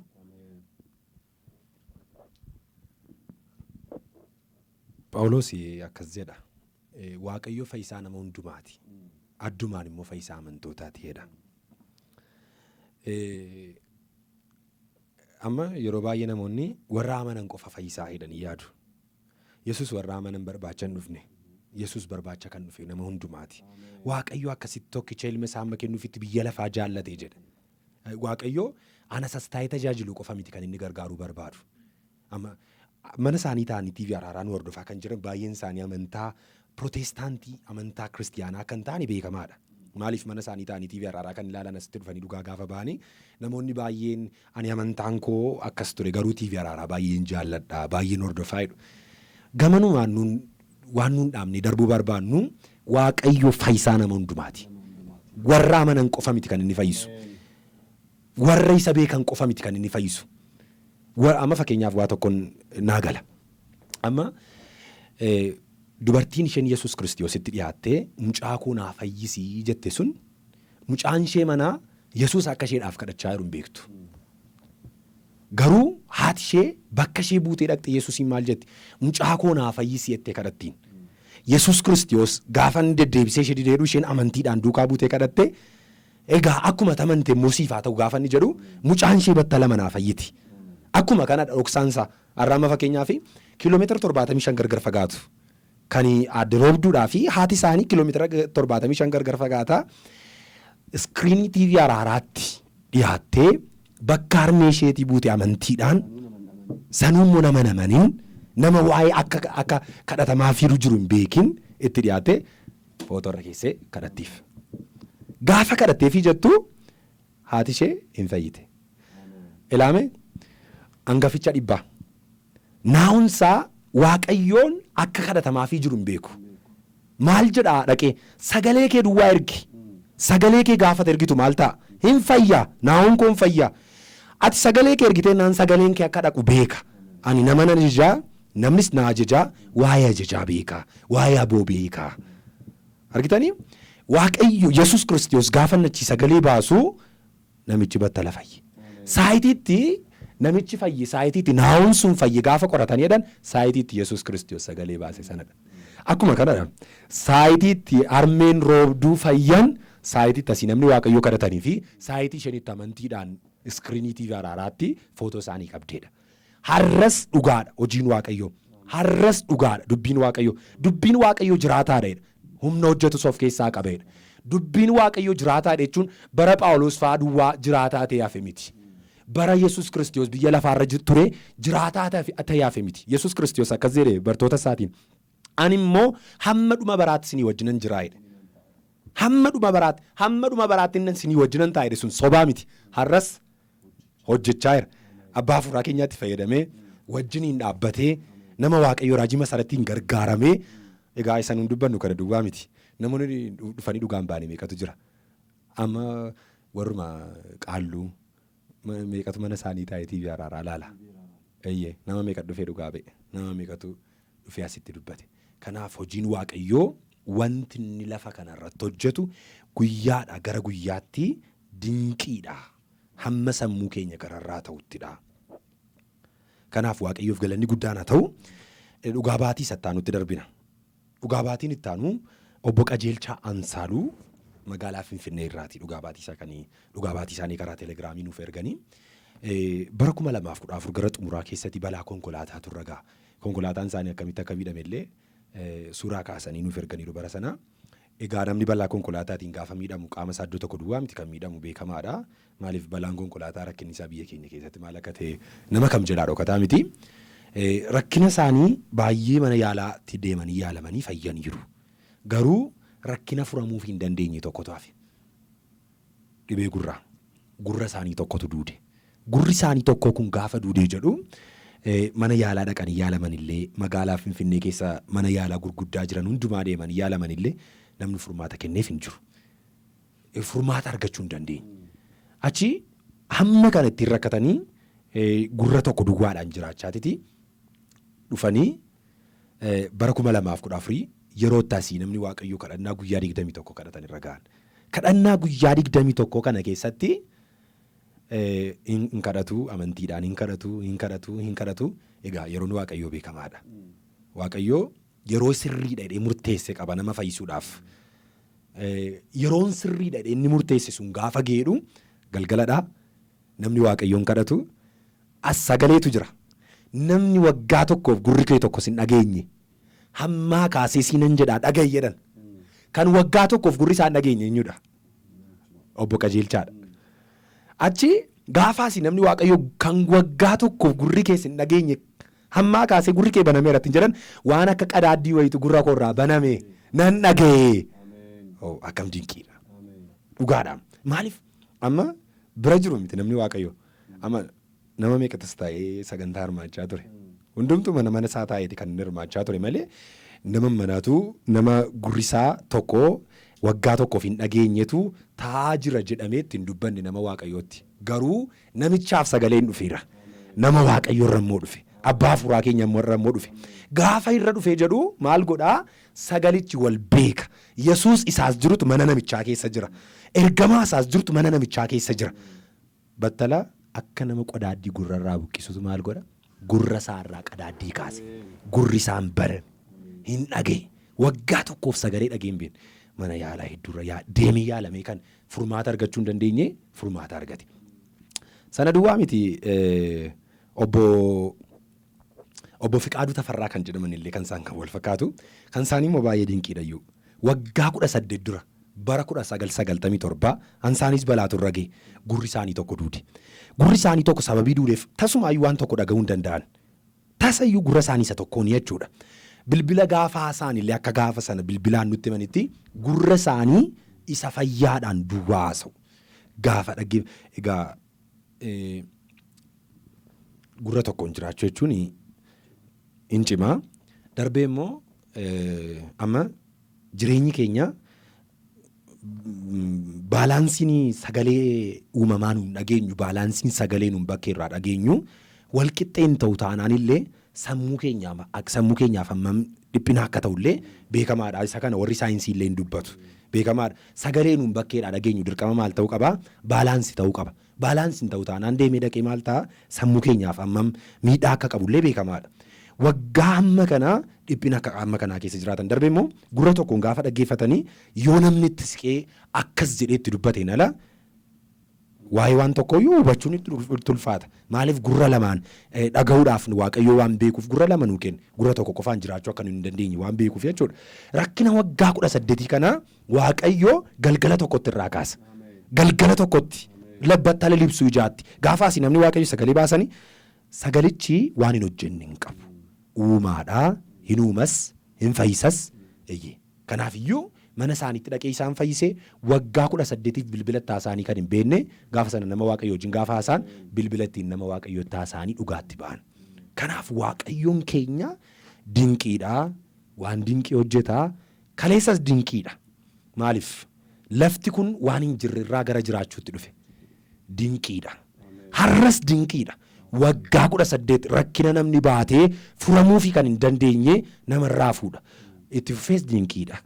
Hojiin isaa gargar hin citu. Kanaaf Waaqayyoo keenya isa dinqii ta'e galateeffachaa ani gama kootiin kanuman dubbadhaa isin immoo isa waan dubbatan itti fuftanii dubbattu jechuudha. Egaa Waaqayyo guddaa si haa eebbisu waan baay'ee nu kaafteetta. Egaa balaa sanaanii balaa konkolaataa irra ga'e sanaan qaama isaanii isa kan biraarraa fayyanii gurra isaanii sanaaf yaalii magaalaa Finfinnee keessa jiru baay'ee isaa geggeessaniiru. garuu furmaata argachuu hin dandeenye. Sanarratti immoo sagaleen addaan dhufeef nama baay'eetti gaafa addanaa akkas jedhanii namni waaqayyoo gaafa dubbatanii waanuma nama ilaallatu jeneraalii waan ilaallatu itti fakkaata. Garuu namicha sanaa fi taargeetii kan isaatiin dhaqeef mana isaaniitti jechuudha. Sagaleen addanaa dubbatamu yeroo baay'ee raajiin dubbatu sagalichumti gaafa asii aba'u bilisa maaliif naan hin jennee namoonni baay'ee yeroo jedhanii bilisa jechi jedhu kun humna qaba waan ta'eef jedhanii yeroo isaan dubbatan dhageenya. Dhugumaan jechi irratti dubbatame kuni dhaqee waan akka qadaaddii wayinarraa buqqiseedha. Isa baraaf qadaadeerra taa'ee isa waggaa tokko guutuu mana yaalatti yaalamee irraa buqqa'uu kan hin dandeenye gurra isaarra taa'ee jireenya isaa kan gadi qabe akka inni dhageenyeef dhageettii isaa sana kan ukkaamse ilmi waaqayyoo qadaada gurra isaarra jiru sana irraa buqqisee jechuudha sagalee asii ba'een. Kanaaf waaqayyoon guddaa galateeffannaa. Egaa waggaa 18tiifis namni gurra tokko hin dhageenye. Egaa gurri isaanii sun miidhamee akka ture balaama kanaan wal fakkaatuun jechuudha. Seeliin gurra isaanii akka hin hojjenne egaa namni sammuudhaa gara gurraatti kan dabarsu seeliin narviin gurra namaatiif wal qabsiisu sammuu wajjin waan jiruufi narviin sun yoo miidhame dhageettiin namaa sammuu wajjin wal qabata akkuma jettee dhageettiin sun sammuu wajjin waan wal qabatuu fi sammuullee miidha. Gurra tokko duwwaadhaan gaafa dhagaamu gurra tokko duwwaadhaan gaafa haasaamu akkam akka nama miidhu gurra isa gara irraan jirreetiin gara kanaan baay'ee dhaga'uu hin danda'u jechuudha. Lammiin gara nattaasoo kanaan hin dhaga'u yoo ta'e sagalee gara kanaan dhufu duwwaadha dambalii sagalee fudhachuu kan inni danda'u. Gurra gara kanaan dambaliin sagalee dhufu gurra tokko sana hin dhorka jechuudha. Kanaafi miidhaa gurra isa gara mirgaa jirurrallee isa bitaatu miidhame yoo ta'e akka ogummaa fayyaatti gara mirgaarra isa jirurrallee geessisuudhaaf humna qaba jechuudha. Ilmi waaqayyoo garuu isa tokko jalaa badee sana waggaa 18 isa isaanitti rakkatanii battalatti irraa fuudhee asii sagalee dubbatamuuni sagaleensaa dhaqee mana isaaniitti gurra isaanii waggaa 18 guutuutti rakkatan. Sana qofaa osoo hin taane isattiin hin dhageenye sanaan illee bilbila haasa'anii. Bilbila keessaan darbee egaa sagaleen nu bira qaqqabu madaalameeti kan inni keessatti haasaamu waan ta'eef akka nuuni asii teenya walitti haasofnu kanatti madaala akka argetti nu keessa lixuu hin danda'u. Madaalawaa waan ta'eef bilbila keessaa sagalee dhaga'uun baay'ee ulfaata. Garuu inni bilbila keessaati asii kan dhagaanii nama waaqayyoo wajjiniin haasa'anii isa kanaaf guddaa waaqayyoon galateeffannaa. Gamanumaan dhuga baatii isa biraattan darbaa dhuga baatii kanumaan wal fakkaatu jechuudha. Waggaa 14 olii fi dhibee gurraa ulfaataan qaban ture. Yerootti gurra isaanii biraa gurra koo biraa baay'ee nama la'a. Gurra koo biraa baay'ee nama la'a. Mana yaala garaagaraa dhaqeera. Garuu gurri koo kuniinaaf fayyuu hin dandeenye. Mala duwwaa immoo osoo hin taane in uratee jiralleedhan. Urateetu waggaa 14 guutuudhaaf uratee akka boollaatti jira. Torbee tokkoof immoo baay'ee natti hammaatee malaa yaasa tureedhan. Sanaan booda iskiriinii TV araaraa waliin karadhee inni mala usin dhaabbatee inni uratee baay'ee qaawwaan isaa mul'atu sunillee lafa qilleensa dhufeetti guuteen beeku. Anaafiyyuu gaaffiidha. Akkamittiin akka guutame qilleensa guutee anattiyyuu gaaffiidha. Dhuguma gaaffiidha. Sila urataa ta'e namni ofirratti quba isaadhaan tuttuqee beeku daqiiqaa muraasa booddee guutamee gaafa argu yaadi bishaan miti jawaan jaarkaan itti guutamu miti gurra namaati namarra jira. Ilmi waaqayyoo garuu uumaadha. Waaqayyoo abbaan uumaadha. Ilmi waaqayyoo waan hundumaa jiraachisuudhaaf aboo qaba. Kanaaf malaa sanas hin dhaabe waggaa 14 guutuu kan isaan itti rakkatan mana yaalaa deemanii kan isaan dadhabanii ilmi waaqayyoo battalatti irraa dhaabee iddoo qaawwaa sanallee hin dooche. Sana duwwaa miti waldaa kiristaanaa araaraa waaqayyoo keessatti waldaa gubbaa yeroo jiru na yaadadhaanii nama gurri isaanii raamma'ee foolii raammoo sanaatii fi haadha manaa isaanii malee namni itti siqu hin turre. Nama guddaa wayiitti dhufanii dhugaa baaniiru. Raamma'ee ajaa'ee gurra isaanii keessaa kan raammuun coccobu haadha manaa korraa kan hafe namni tokkollee natti siquu hin danda'edhaan. Haati manaa koo waan ittiin na yaalchistu gaafa dhabdu warqii looti gurra isheerraa baastee isa dhumaa ittiin na yaalchistee hin dadhabameedhaan. Iddoo kana gaafa dhufan garuu namni waaqayyoo raajina asii sagaleetti baasanii inni raamma'ees inni yeroo hundumaa madaa'ee isaan rakkisuus irraa citee miilla isaaniitiin dhufanii iddoo kanatti dhugaa ba'an. Kanaaf waaqayyo lafa kanatti ispeer paartaan makiinaa jedhu raajiin yeroo baay'ee garaajiidhaa argamaa jedhan. Ispeer paartaan dhanna namaa immoo ilma waaqayyoo isa tolcherka waan jiruu fi isuma harkaa dhufaa jedhan. Isumatu qaama isa bade isa keessaa irratti iddootti deebisuu danda'a jedhan. Isa qaawwaa ta'ee waggaa 14 guutuu ta'ee daqiiqaatti foon lafa inni fidee guute isatu beeka. Daqiiqaatti guute iddoo isaatii inni balleesse Waaqayyo maqaan isaa haa ulfaatu. Waaqni keenya akkas gochuudhaaf aboo qabaa. Maqaan isaa bara baraan eebbifamu.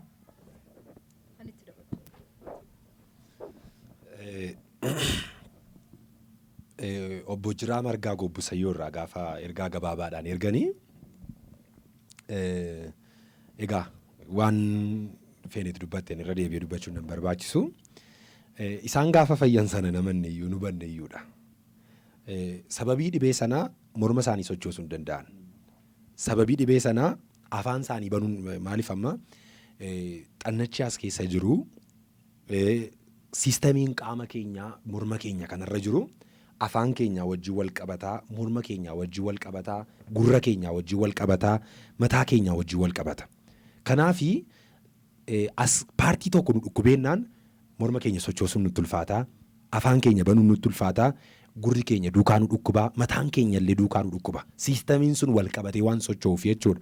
Darbee immoo siistamoonni qaama keenyarraa qaama keenya godarraa fuudhanii sammuu keenyatti dabarsan baay'een isaanii eessa jiru? Morma keenya kana keessa jiru. Kanaaf iyyuu rakkina guddaadha.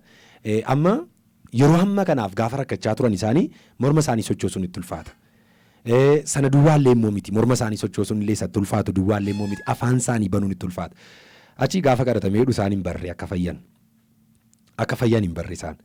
Maal godhuu afaan banan innaan waan itti dhaga'amu jiru dura peeyiniin itti dhaga'amu dhukkubbiin itti dhaga'amu jira gaafa afaan banan. Gaafa afaan banan jedhan dhukkubbiin itti dhaga'amu jiru. Achii booddee wantichi haaraatti ta'etti morma isaanii sochoosanii ilaalan. Morma isaanii sochoosanii gaafa ilaalan jedhan ammas wanti itti dhaga'amu jiru. Kanaa booddee sadaffaa irratti morma isaanii iddoo madaa'ee ture sana gurra isaanii bira gaafa qaban ilaalan jedhan iddoo mamaa duriira. Waan dinqiidha amma kun dhugaa dubbachuudhaaf yoo ta'e kunis amma dinqiidha. Maaliif amma tukaanii kana cabsinee inneeti wanti walitti fidu hin jiru. Wanti walitti fidu yoo baay'ate akkaataa inni dur tureetti deebisuudhaaf gara maalitti geessu nu gaafata. Sunu yoo wanti kun deebi'ee haareffamuu danda'a ta'edha. Amma mana yaalaa yoo dhaqnee manni yaalaa gogaa fuudhee iddoo itti namaa guutuu hin qabu. Manni yaalaa isa raammee sana waan yoo baay'ate maal godha iddooma sanatti yaala. Baay'een namaa immoo inni uratee ma fayya miti. Kan Yesuus fayyise immoo maal hin qabu godaannisa hin qabu. Kan isaan immoo adeemsa keessa illee miti battala dhaqee illee fayyise. Kanaaf Waaqayyoo yeroo hundumaa dinqiidha. Ani gara xumuraatti wanta dubbachuu barbaadu dhugaa baatii keenya xumuraa kanuma irratti xumurreerra garuu wanta dubbachuu barbaadu gara xumuraatti. Amma guyyaa 21 mata dureen isaanii guddaan maayin biyya keenyaaf kadhannaadha. Araara biyya keenyaaf kadhannaadha. Amma biyyaaf gaafa kadhatamu hangafti isaa lafaaf miti kan inni kadhatamu. Hangafti isaa eenyuuf namaaf. Namaaf gaafa kadhatamu beekamaadha. Rakkinni biyya keenyaa waa tokko lama miti. Rakkinni siyaasaa jira, rakkinni dinagdee jira, rakkinni dhukkubaa jira. Waan meeqadha rakkinni biyya keenyaa. Gaafa kadhatamu ani maaliin amana? Dhaqee mana namootaatti Waaqayyo bu'uunsaa rakkina biyya keenyaatti bu'uusaatiin jedhan. Dhaqee mana namootaa seenee mana namoota baay'ee furuunsaa akkuma dubbatame araarri biyya keenyaaf dhufeera jechuun akkasitti namanan. Maaliif mana nama tokko dhaqee seenee mana nama sanaa gaafa seenu Waaqayyo waa'ee guyyaa jalqabaa irratti akkuma kadhatamaa ture wanti irratti kadhatamaa ture araara irrattidha. Wanti irratti barsiifamaa ture araara irrattidha. Fuula ifaa Waaqayyoon ilaalamuu waan jedhamu irratti illee barsiifamaa ture. Waaqayyoo fuula ifaadhaan mana namoota baay'ee ilaaleera. Mana namoota baay'ee qofa miti biyya keenya illee ilaaleera. Amantaa jedhuun qaban. Maaliif milikkitadha.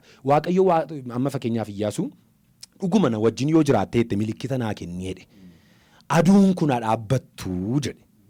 Waaqayyoo na wajjin jiraachuu keeti akkanan ittiin amanu aduun kun hamma naqee lola sana lolee mo'adhutti aduun kun dhaabbattu jedhe. Waaqayyoo karaa tokkos karaa lamas hin hojjeta. Hin dubbatas.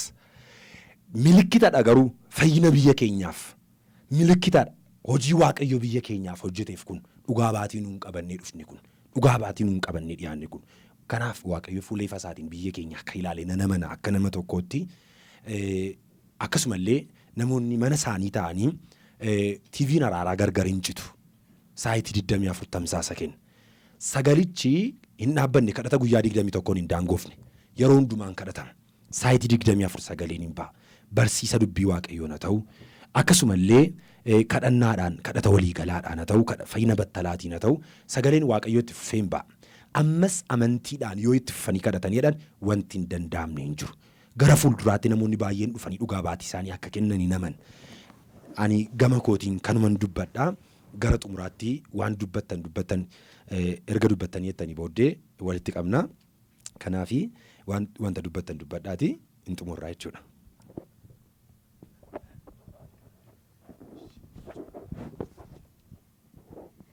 Tolee waaqayyoo guddaa isin eebbisu. Egaa dhuga baatiin lafa kanatti guyyaa 21f kadhannaa soomaaf kadhataa irratti taasifame bilbilaanis karaa ergaa gabaabaatiinis kan nu bira ga'e muraasa kan nuun isin biraan geenye dhuga baatii danuudha kan nuun nu bira ga'ee jiru karaa bilbilaallee akkuma isin dhaggeeffataa turtan jechuudha.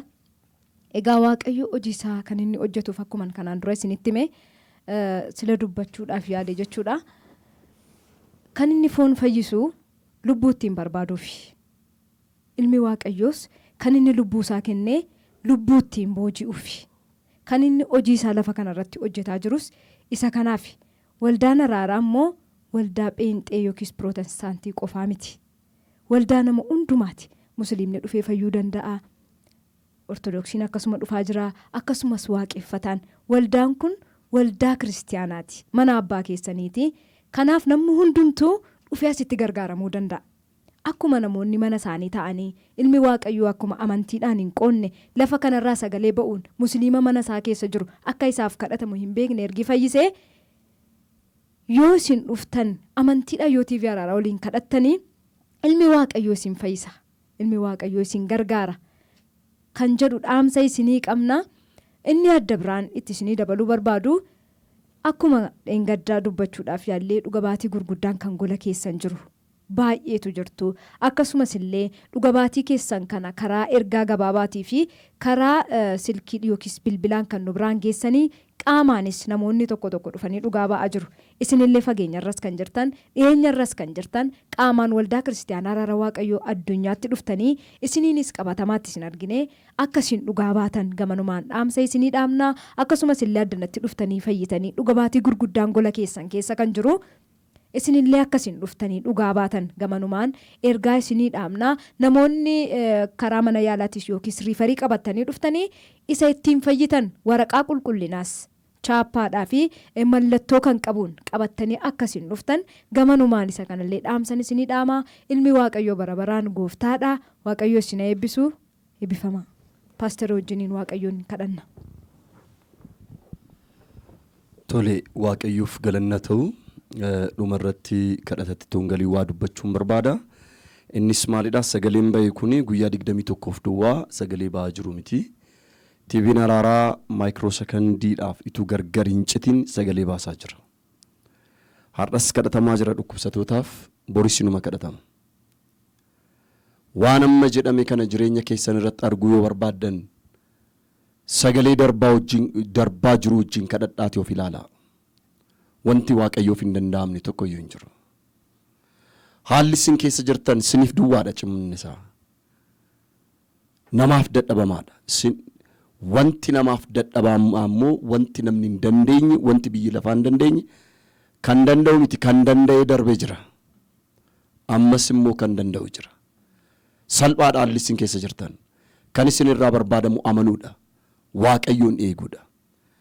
Attamitti ta'aa dhiisaatii itti siqaa laalaa amanaa laalaa bishaan qabadhaa kadhadhaa gaafa jedhamu jarkaanii keessan keessaa yookiin waan ittiin bishaan buufattan keessaa qabadhaati wajjin kadhadhaa laalaa. Isintu bitate bishaanicha harka keessan irra jira. Innaan namni waaqayyo isinii kadhatan lafa dhukkuba keessanii harka keessan kaa'aa kadhadhaa. Eessayyuu jiraadhaa sagalee waaqayyo haalli isa daangessuu hin danda'u. Isinis lafa kuftanii ka'uu dandeessu. Kiristoos Iyesuus jiraataadha. Har'as deebi'u, har'as jijjiiramu, har'as fayyuu barbaaddu ta'e amma kunoo daqiiqaa yartuu booddee dubbiin waaqayyo darbuu jalqaba. Sagalee waaqayyoon darba. Amantanii yoo isatti kooluu galtan wanta hundumaa dabartanii isinis akka warra kaanii dhugaa ba'uu dandeessu. Fayyini nama tokko namatti bitaa gala. Qe'ee keetti mandara keetti namoota naannaa kee jiranitti wanta bitaa galu hojjechuu danda'a waaqayyo. wanta bitaa namatti galu akkamitti ta'ee fi wanti jedhamu ta'uu danda'a. Ollaan isa si beeku garasitti, maatiif naannaan isa si beeku garasitti, dargaggeessi, harmooliin, abbootiin inni seenaa geeddaru har'ayyuun hojjeta. Waaqni araaraa waaqa saba hundumaati. Waaqni araaraa isa du'e isa du'aa moo'ee ka'ee mirgabbaa jirudha. Dibatni karaa nama Waaqayyo abbaa furaa keenya raajii harka isaa diriirfatee jiru biyya kanaaf akka mana kee ga'u yoo barbaadde amanii eegi.